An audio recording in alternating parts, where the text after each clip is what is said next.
Hi everyone, it's Dr. Wendy Fortna here. I know there's been a really long absence since our last video. I was hoping that things would turn around, but as you know, wave 3 is here and we are actively trying to deal with it. In Hanna, there are currently 11 active cases. That gives us a rate of 242 per 100,000. As per the restrictions announced last night and clarified this morning, that does put us below the threshold for the high transmission areas. That means that while all of our students are participating in the province-wide return to online learning, we do not have the same restrictions for personal services such as hairdressing, as well as participation in groups of 10 or fewer in children's outdoor sporting activities. We don't get special rules where we get to play games, but we do have the ability to continue to play practices. The data available for our Central Zone health region have shown that 69% of active cases are variants of concern. Since they have overwhelmed what we call the wild type, we are no longer doing testing of each individual case to determine if it is wild type or one of the variants of concern. It's safe to assume at this time that if you're positive, you're more likely to have a variant than anything else. I'd like to highlight something for you. Even though we have only 11 cases here, one of our closest communities where many of us do business or had recreated is Stettler.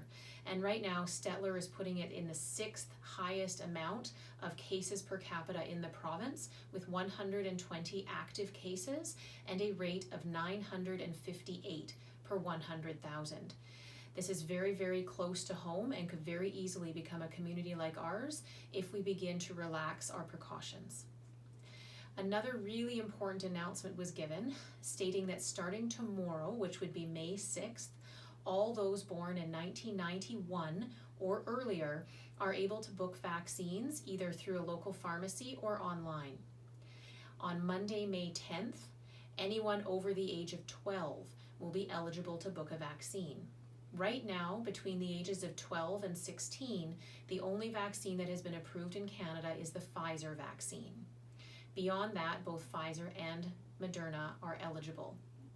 There are currently studies ongoing in other vaccines such as the AstraZeneca and the Pfizer and the Johnson & Johnson one in youths as well as in children. I am certainly aware, for those of us that want to get our younger children vaccinated, that the studies are ongoing for safety and efficacy in that age group, and I anticipate that sometime in the late spring, early summer, we'll get more of that information available. It's a little trickier with the really little people because you have to adjust doses as well in our young children. So that information should be coming sooner. I had a lot of questions, I shouldn't say a lot, I had some more complicated questions again. The first one came to me and asked about vaccine side effects. They're hearing stories or rumors of people having strokes 2 weeks after a vaccine is given.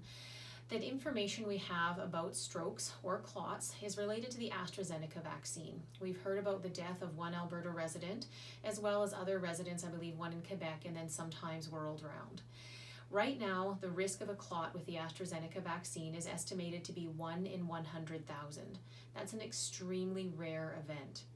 If we compare that to the data in Central Zone, for those infected with a COVID virus infection, 3,500 in 100,000 would have been hospitalized, 900 in 100,000 would be in an ICU, and 300 out of 100,000 would die from their infection.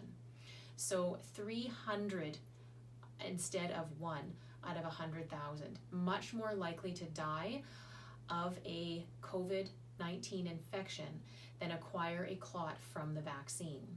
I personally will stand behind those who say that vaccines are good, and I believe in all types of these vaccines, including both the AstraZeneca and the mRNA.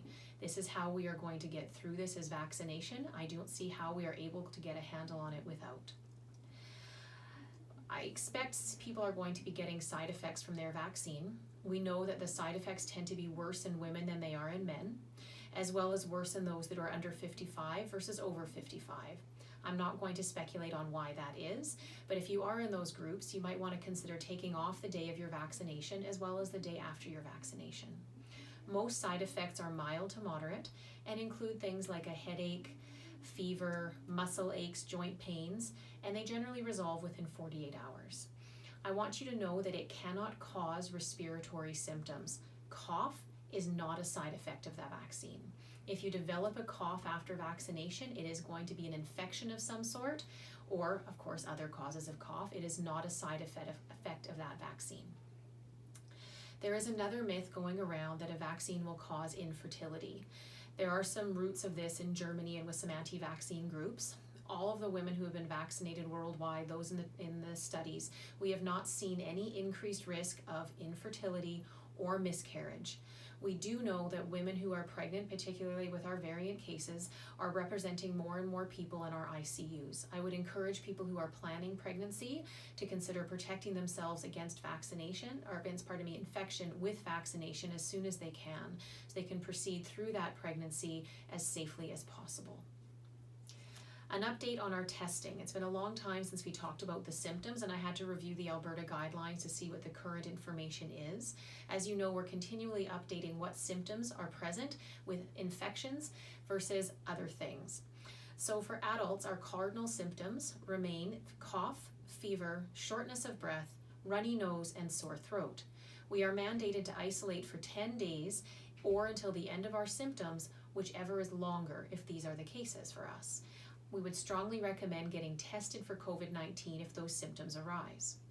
Other symptoms such as general fatigue, headaches, stomach upset, diarrhea, change of smell and taste, we should be staying home and getting tested, but there is no mandatory isolation.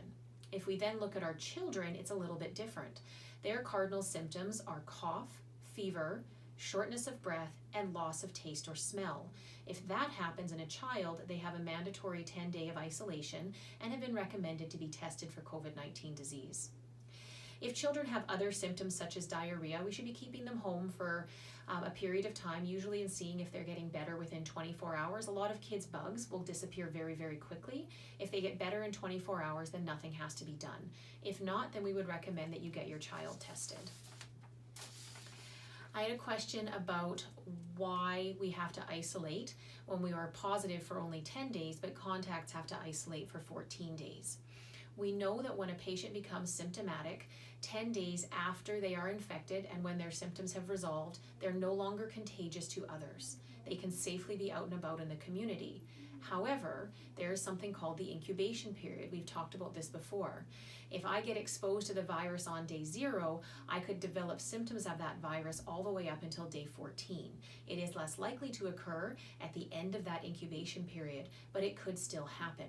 So anybody who is identified as a close contact of a known COVID-19 case has to isolate for 14 days from the last date of contact. You may not find out until the Monday after your child was in daycare on Friday that they were exposed. It's from the last date of exposure. They have recommended that everyone who is known to be a close contact get a test done as soon as they find out, but there is no requirement right now for a second test to be done or a negative test to be done prior to a return to activities. It is the isolation period of 14 days. If during that 14 days you or your child acquire symptoms, you would be recommended to get a second test. I just want to finish by saying again that the best defense we have against all of this outside of vaccination is going to be staying home when we are sick and making sure that we're continuing to wash our hands. Thank you very much and have a wonderful rest of your Wednesday.